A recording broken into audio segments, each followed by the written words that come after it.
자, 그런데 윤석열 대통령은 내란 혐의로 입건된 내란죄 피해자입니다.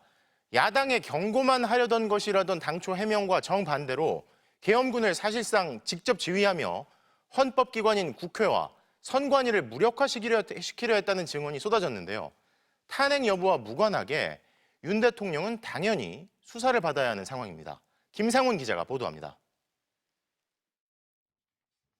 지난 3일 밤 비상계엄을 선포한 윤석열 대통령은 계엄 지휘 권한을 김용현 당시 국방장관에게 위임했습니다. 김 전 장관은 계엄군 투입은 대통령의 계엄 발령에 따라 자신의 명령으로 이뤄진 것이라고 했습니다. 전국 비상계엄과 관련해서는 장관님께서 위임을 받으셔야 되는데 위임 받으셨습니까? 이렇게 여쭤보고 위임 받았다는 말씀을 듣고 윤 대통령이 위임만 한 게 아니었습니다. 직접 진두 지휘한 증언과 정황이 속속 나왔습니다. 홍장원 당시 국정원 1차장은 비상계엄 선포 후 윤 대통령이 주요 정치인 체포를 지시했다고 했습니다. 봤지. 비상 계엄 발표하는 것 봤습니다.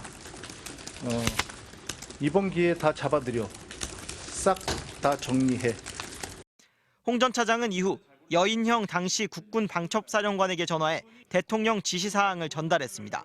그러자 여 전 사령관이 체포 대상 명단을 불러주면서 검거를 위한 위치 추적을 요청해왔다는 겁니다. 체포 대상자니까 홍 차장이 기억하는 순서입니다. 이재명, 우원식, 한동훈, 김민석, 박찬대, 정청래, 조국. 여 사령관은 윤 대통령의 충암고 후배입니다. 이 명단을 최초 언급하고 지시한 사람 역시 윤 대통령일 가능성이 높습니다. 홍 전 차장은 윤 대통령이 국정원에 대공수사권을 줄 테니 우선 방첩사령부를 도우라고 했다고 전했습니다. 윤 대통령이 계엄군 병력의 국회 투입 상황을 직접 챙긴 사실도 드러났습니다. 곽종근 당시 특수전 사령관에게 보안폰으로 전화해 당시 위치를 확인했습니다. 대통령께서 직접 사령관님 전화로 비아폰으로 전화를 했습니까? 그랬던 걸로 기억합니다.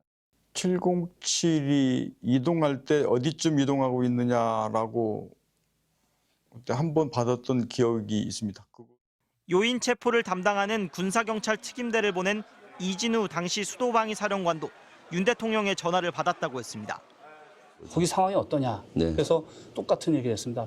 굉장히 이제 복잡하고 우리 인원이 이동할 수도 없다. 그랬더니 가만히 들어보시다가 알겠다고 하시고 더 전화 끊으셨습니다. 윤 대통령은 계엄사 상황실을 직접 찾기도 했습니다. 계엄군이 국회 본청 창문을 깨고 진입한 새벽 1시쯤이었습니다. 실시간으로 상황을 지휘했을 가능성이 제기되는 대목입니다. 대통령이 국방부 지휘통제실 방문한 시점이 언제인지 알고 있습니까? 한 1시는 좀 넘었던 것 같습니다. 김용현 전 장관은 계엄군의 중앙선관위 장악 시도 역시 윤 대통령의 뜻대로 부정선거 의혹을 확인하기 위해서였다고 했습니다. 야당에 경고만 하려던 것이라는 윤 대통령의 당초 해명과 정면으로 배치됩니다.